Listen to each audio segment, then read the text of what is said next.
वर्णिवेश रमणीय दर्शनम मंदहासरुचिराननाम्बुजं पूजितं सुरु नरोत्तमैर्मुदा धर्मनंदन महं विचिन्तये। असतो मा षड्गमय तमसो मा ज्योतिर्गमय मृत्युर्मा अमृतं गमय। ओम शांति शांति शांति। अस्मद्गुरु समारंभां नाथयामून मध्यमां लक्ष्मी वल्लभ पर्यंतां वंदे गुरु परंपरा। આજની જ્ઞાન સભાની અંદર પધારનારા બધા જ ભગવદ ભક્તોને વેદાંતાચાર્ય, પુરાણ ઇતિહાસાચાર્ય, એમએ ફિલોસોફી શાસ્ત્રી રાકેશભાઈના હેતપૂર્વક જય સ્વામિનારાયણ। ભક્તો, આજની આ જ્ઞાન સભાની અંદર આપણે બધા ભગવાન શ્રીમન નારાયણના યજ્ઞ અવતારની ઉપર થોડી વાત કરવાનું છું। તો બધા શ્રોતાગણો આ પ્રવચન જે છે એ એકાગ્ર મને કરીને શ્રવણ કરે। ભગવાન શ્રી કૃષ્ણ શ્રીમદ ભગવદ્ ગીતાના 7મા અને 8મા અધ્યાયની અંદર અર્જુન પ્રત્યે કહે છે કે યદા યદા હિ ધર્મસ્ય ગ્લાનિર્ભવતિ ભારત અભ્યુત્થાન ધર્મસ્ય તદાત્માનં સૃજામ્યહં પરિત્રાણાય સાધૂનાં વિનાશાય ચ દુષ્કૃતાં ધર્મ સંસ્થાપનાર્થાય સંભવામી યુગે યુગે। અર્થાત કે જ્યારે જ્યારે ધર્મની ગ્લાનિ થાય છે અને અધર્મનું જોર વધે છે ત્યારે હું અવતાર ધારણ કરું છું। સાધુઓનું સંરક્ષણ કરવા, દુષ્ટોનો વિનાશ કરવા તથા ધર્મનું સારી રીતે સ્થાપન કરવા માટે હું યુગે યુગે અવતાર લઉં છું। અહીં ભગવાન શ્રી કૃષ્ણએ યુગે યુગે એવા શબ્દોનું ઉચ્ચારણ કરેલું છે, એના દ્વારા એ અર્થ ફલિત થઈ જાય છે કે અવતાર ધારણ કરવાને અર્થે ભગવાનને કોઈ યુગનું નિયમ નથી। અર્થાત કે કેટલાક લોકો એવું કહે છે કે ભગવાન સતયુગ, ત્રેતા અને દ્વાપરની અંદર જ અવતાર ધારણ કરે છે, પરંતુ ભગવાન શ્રી કૃષ્ણએ અહીં યુગે યુગે શબ્દોનું ઉચ્ચારણ કરી એવું પ્રતિપાદન કરેલું છે કે ભગવાનના અવતાર ધારણની અંદર કોઈ કાળ નિયમન છે જ નહીં। કોઈ પણ યુગની અંદર ભગવાન જે છે એ અવતાર ધારણ કરી શકે છે। અવતૃ ધાતુ પરથી અવતાર શબ્દ નિષ્પન્ન થયો છે, જેનો અર્થ થાય છે કે પોતાની મૂળ સ્થિતિ પરથી ધરાતલ પર તે યોનિની અંદર અવતાર ધારણ કરવો, અર્થાત કે પ્રગટ થવું। ભગવાનના અવતાર જે છે એ બે રીતે થાય છે। આચાર્ય રઘુવીરજી મહારાજ કૃત હરિવાક્ય સુધા સિંધુની સેતુમાલા ટીકાની અંદર આચાર્ય શ્રી પંચાળાના 6ઠ્ઠા વચનામૃતની ટીકાની અંદર કહે છે કે ભગવાનના અવતાર જે છે એ બે રીતે થાય છે। અક્ષરધામના અધિપતિ સજાતીય દ્વિતીય રૂપ ધારણ કરીને ધરાતલની ઉપર પ્રગટ થાય છે, એને મુખ્ય અવતાર કહેવાય છે, સાક્ષાત અવતાર કહેવાય છે। ત્યાં અક્ષરધામની અંદર જે મુક્તો રહેલા છે એ મુક્તોની અંદર અંતર્યામી રૂપે પ્રવેશ થઈ, જે પ્રમાણે લોઢાના ગોળાની અંદર અગ્નિનો પ્રવેશ થાય એ પ્રમાણે એ મુક્તોની અંદર પ્રવેશ થઈ એ પરમાત્મા ધરાતલની ઉપર પ્રગટ થાય છે। અને મુક્તોની અંદર પ્રવેશ થઈ પરમાત્મા જ્યારે ધરાતલની ઉપર પ્રગટ થાય છે એને ગૌણ અવતાર કહેવાય છે।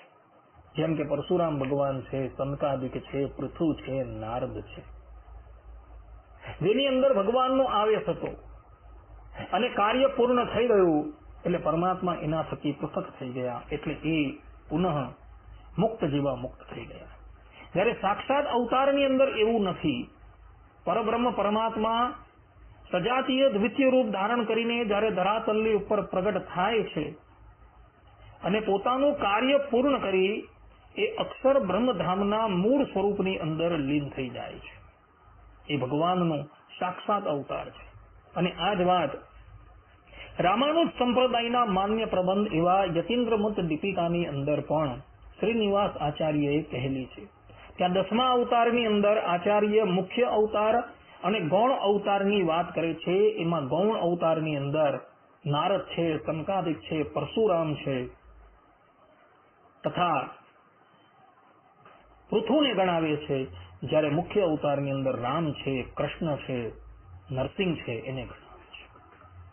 પરબ્રહ્મ પરમાત્મા ધરાતલની ઉપર અવતાર ધારણ કરીને પોતાનું કાર્ય પૂર્ણ કરી દે છે. ત્યારબાદ એ અક્ષરધામના મૂળ સ્વરૂપની અંદર લીન થઈ જાય છે. આ વાતનું પ્રતિપાદન કરતા સ્વયં શ્રીમદ નારાયણ મહાભારતના શાંતિ પર્વ અધ્યાય 339 શ્લોક 107 ની અંદર દેવર્ષિ નારદ પ્રત્યે કહે છે કે લોક કાર્યાણી કૃત્વા ચ પુનઃ સ્વામ પ્રકૃતિમ ગતાહ, अर्थात कि वे अवतार लोक हित के कार्य संपन्न करके पुनः अपने मूल स्वरूप में मिल गए हैं. અને આ જ વાત બ્રહ્માંડ પુરાણની અંદર આવેલા આધ્યાત્મ રામાયણના બાલકાંડ સર્ગ 1 શ્લોક 1 ની અંદર પણ ભગવાન વેદવ્યાસજીએ કહેલી છે. ભગવાન સ્વામિનારાયણ પણ વચનામૃતમાં ગઢડા મધ્યના 13મા વચનામૃતમાં કહે છે કે અક્ષરાતીત જે પુરુષોત્તમ ભગવાન છે તે જ સર્વે અવતારનું કારણ છે અને સર્વે અવતાર પુરુષોત્તમમાંથી પ્રગટ થાય છે અને પાછા પુરુષોત્તમની વિશે લીન થઈ જાય છે. કહેવાનું તાત્પર્ય એ કે બધા જ અવતારો જે છે એ ભગવાનના અક્ષરધામસ્થ મૂળ રૂપમાંથી પ્રગટ થાય છે અને કાર્ય પૂર્ણ થઈ ગયા બાદ એ અવતારો જે છે એ પોતાના મૂળ રૂપની અંદર લીન થઈ જાય છે. આ પ્રમાણે સ્વામિનારાયણ સંપ્રદાય જે છે એ અવતારની બાબતની અંદર આ બાબતની સ્પષ્ટતા કરે છે. કહેવાનું તાત્પર્ય એ છે કે બધા જ અવતારો જે છે એ અક્ષરધામસ્થ મૂળ રૂપમાંથી પ્રગટ થાય છે અને કાર્ય પૂર્ણ થઈ ગયા બાદ એ પોતાના મૂળ રૂપની અંદર લીન થઈ જાય છે. પરબ્રહ્મ પરમાત્મા ધરાતલની ઉપર આવેશ અવતાર રૂપે પ્રગટ થાય કે સજાતીય દ્વિતીય રૂપ ધારણ કરીને પ્રગટ થાય. જ્યારે એ પરબ્રહ્મ પરમાત્મા ધરાતલની ઉપર અવતાર ધારણ કરીને પ્રગટ થાય છે ત્યારે એની અંદર અનંત ઐશ્વર્ય, અનંત શક્તિ અને અનંત સામર્થ્ય હોય છે. જેમ કે ભગવાન સ્વામિનારાયણ લોયાના 18મા વચનામૃતમાં કહે છે કે તે જ ભગવાન એટલે કે અક્ષરધામના અધિપતિ પરબ્રહ્મ પરમાત્મા પોતે અનંત ઐશ્વર્ય અને અનંત શક્તિ સહિત જ મત્સ્ય કચ્છાદિક રૂપને ધારણ કરે છે. અહીં મત્સ્ય કચ્છાદિક શબ્દ લખેલો, આદિ શબ્દ લખી ભગવાન સ્વામિનારાયણ એવું કહે છે કે રામકૃષ્ણાદિક બધા જ અવતારો જયારે ધરાતલની ઉપર પ્રગટ થાય છે ત્યારે એઓની અંદર અનંત ઐશ્વર્ય અને અનંત શક્તિ હોય છે. નારદ પુરાણની અંદર ભગવાન વેદવ્યાસજી પણ કહે છે કે રામકૃષ્ણાદિ રૂપાણી પરિપૂર્ણાની સર્વદા, અર્થાત કે રામકૃષ્ણાદિ ભગવદ રૂપો છે તે સર્વદા પરિપૂર્ણ છે. ગરુડ પુરાણની અંદર શ્રીમદ નારાયણ ભગવાન પોતાના સ્વમુખે કહે છે કે પરિપૂર્ણાની રૂપાણી સામાન્ય ખીલ રૂપતઃ, અર્થાત કે રામકૃષ્ણાદિ ભગવદ રૂપો છે તે પરિપૂર્ણ છે. ભગવાન સ્વામિનારાયણના શિષ્ય આધારાનંદ સ્વામી હરિચરિત્રામૃત સાગર 10મા પૂરના 37મા તરંગની 25મી ચોપાઈની અંદર કહે છે કે ભગવાનના બધા જ અવતારો પૂર્ણ છે. એટલે રામકૃષ્ણાદિક બધા જ અવતારો જયારે ધરાતલની ઉપર પ્રગટ થયા ત્યારે એઓની અંદર અનંત ઐશ્વર્ય અને અનંત શક્તિ હતી. તો કોઈક વ્યક્તિ એવી શંકા કરે કે મત્સ્યાદિક અવતારોની અંદર તો ન્યૂન સામર્થ્ય અને ન્યૂન શક્તિ દેખાય છે, તેનું શું?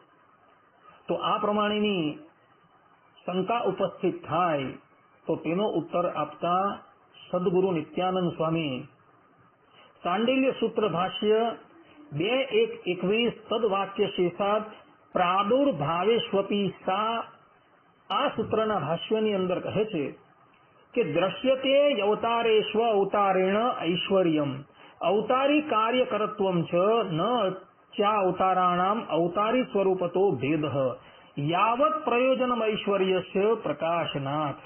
અર્થાત કે અવતારોમાં અવતારીનું ઐશ્વર્ય જે જ્ઞાન, શક્ત્યાદિ અને કાર્ય જે મોક્ષ પ્રદત્વાદી અસાધારણ છે તે જોવામાં આવે છે. અવતારોનો અવતારી સ્વરૂપ થકી ભેદ નથી. મત્સ્યાદી અવતારોમાં ન્યૂનાધિક ઐશ્વર્ય જોવાય છે, તેથી તેઓ જુદા જુદા હોવા જોઈએ એમ પણ નથી, કેમ કે જેટલું પ્રયોજન હતું એટલું જ ઐશ્વર્ય પ્રકાશ્યું છે, એ ઉપરથી એમાં ન હતું એમ કદાપી કહેવાય નહીં. આ પ્રમાણે નિત્યાનંદ સ્વામી સ્પષ્ટ રૂપે કહે છે કે મત્સ્યાદિક અવતારોની અંદર જે ન્યૂન ઐશ્વર્ય દેખાય છે એનું કારણ શું? તો જેટલું કાર્ય હતું એટલું જ ઐશ્વર્ય એઓએ પ્રકાશિત કરેલું હતું. એનો અર્થ એવો નથી કે એ લોકોની અંદર ઐશ્વર્ય ન હતું. ઐશ્વર્ય તો હતું જ, પરંતુ જેટલું ઐશ્વર્ય પ્રકાશિત કરવાની જરૂર હતી એટલું જ ઐશ્વર્ય એ લોકોએ પ્રકાશિત કરેલું છે. આ પ્રમાણે નિત્યાનંદ સ્વામીએ આ શંકાનો ઉત્તર જે છે એ શાંડિલ્ય સૂત્ર ભાષ્યની અંદર આપી દીધેલું છે. ભક્તો, જ્યારે પરબ્રહ્મ પરમાત્મા ધરાતલની ઉપર અવતાર ધારણ કરીને પધારે છે ત્યારે અક્ષરધામનું જે મૂળ રૂપ છે એ મૂળ રૂપમાંથી સજાતીય દ્વિતીય રૂપ ધારણ કરીને ધરાતલની ઉપર પધારે છે. પરંતુ અક્ષરધામને શૂન્ય કરીને ધરાતલની ઉપર ક્યારેય પણ પધારતા નથી. કેટલાક આચાર્યો જે છે એ એવું કહે છે કે ધરાતલની ઉપર જ્યારે ભગવાન પ્રગટ થાય છે ત્યારે પોતાના મૂળ રૂપ સાથે જ એવો પ્રગટ થાય છે. એટલે કે અક્ષરધામની અંદર જે મૂળ રૂપ છે એ મૂળ રૂપ સાથે જ પરબ્રહ્મ પરમાત્મા ધરાતલની ઉપર પ્રગટ થાય છે. પરંતુ આ સિદ્ધાંત જે છે એ સિદ્ધાંત સ્વામિનારાયણ સંપ્રદાયને માન્ય નથી. ભગવાન સ્વામિનારાયણે લોયાના 18મા વચનામૃતની અંદર પોતાના સ્વમુખે કહ્યું છે કે તે જ ભગવાન મત્સ્ય, કચ્છ, વરાહાદિક રૂપને તથા રામકૃષ્ણાદિક રૂપને કોઈ કાર્યને અર્થે ધારણ કરે છે, પણ જે એ પોતાનું મૂળ રૂપ છે તેને તજીને એ અવતારનું ધારણ નથી કરતા. ભગવાન સ્વામિનારાયણે સ્પષ્ટ રૂપે કહી દીધું છે કે પોતાનું મૂળ રૂપ છે એ મૂળ રૂપનો ત્યાગ કરીને ભગવાન ધરાતલની ઉપર અવતાર ધારણ કરતા નથી. મૂળ રૂપ તો જેમનું તેમ જ રહે છે, પરંતુ એ મૂળ રૂપમાંથી સજાતીય બીજું રૂપ ધારણ કરીને પરમાત્મા ધરાતલની ઉપર પધારે છે.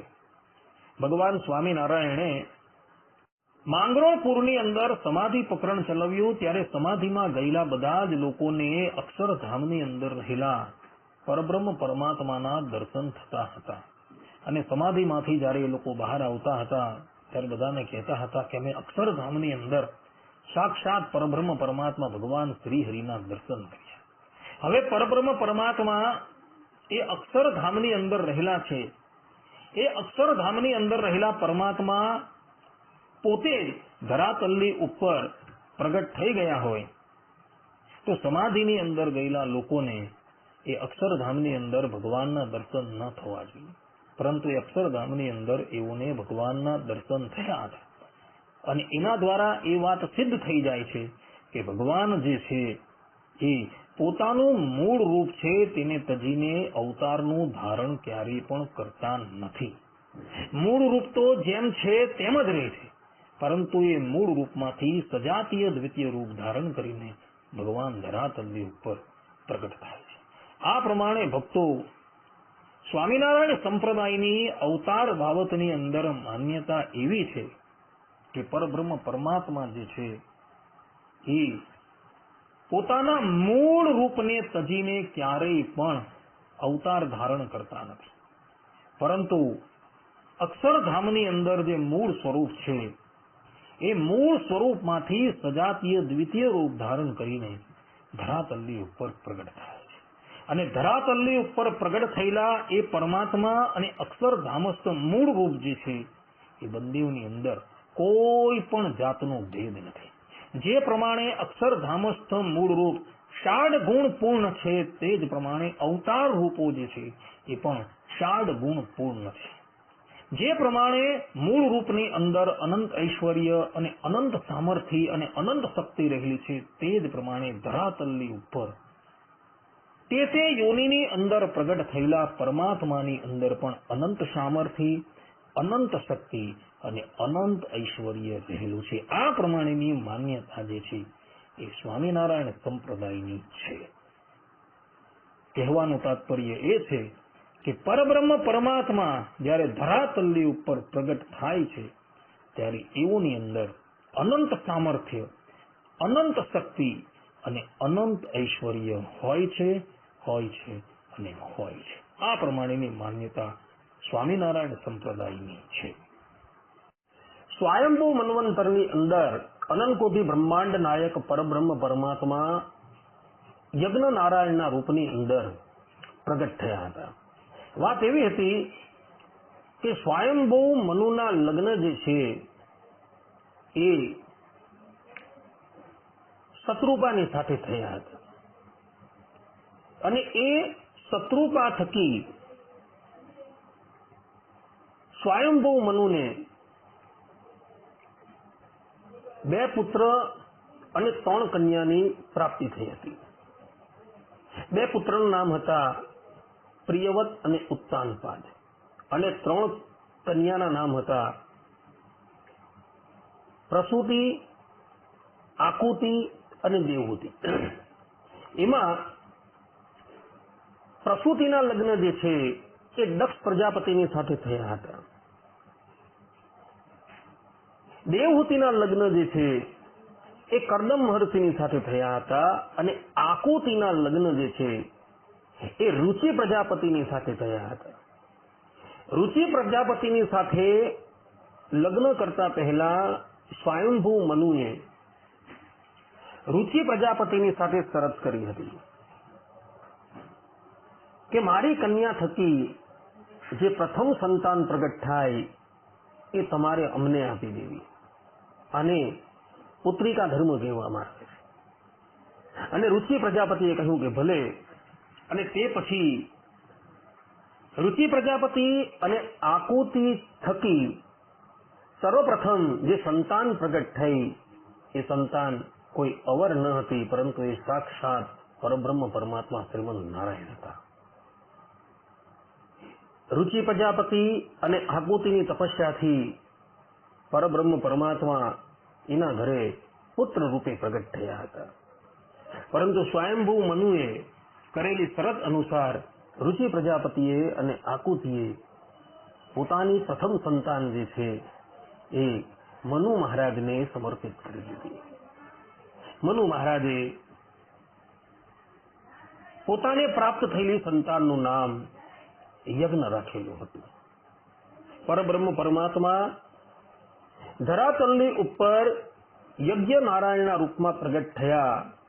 એ પ્રગટ થવાનો ઉદ્દેશ્ય એ જ હતો કે યજ્ઞનું પ્રવર્તન કરવું, જેને લઈને દેવતાઓ જે છે એ પોષણ પ્રાપ્ત કરી શકે અને દેવતાઓ શક્તિશાળી થતા એ ત્રિલોકીનું પાલન કરી શકે. આ પ્રમાણે યજ્ઞ નારાયણ ધરાતલની ઉપર પ્રગટ થાય છે. મનુ મહારાજ એમના જાત કર્માદિક બધા જ સંસ્કાર કરે છે અને જ્યારે એવો વેદ વેદાંગના પ્રારંગત પંડિત થઈ જાય છે ત્યારે એમના લગ્ન જે છે એ દક્ષિણા નામની કન્યાની સાથે કરાવે છે. અને એ દક્ષિણા થકી યજ્ઞ નારાયણ ભગવાન 12 પુત્રને ઉત્પન્ન કરે છે, જે 12 પુત્રના નામ હતા યામ.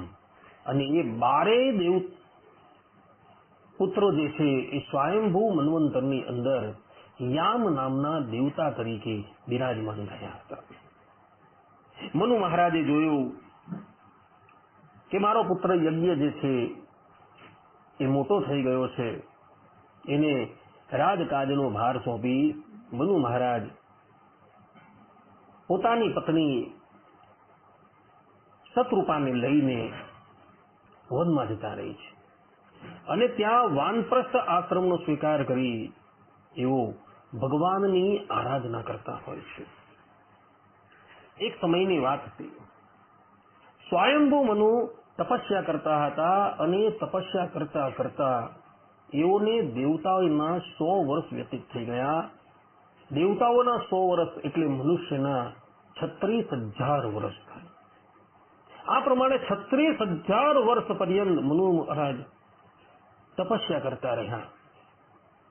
તપસ્યા કરતા કરતા મનુ મહારાજ અને દેવી શતરૂપાનું શરીર જે છે એ દુર્બળ થઈ ગયું છે.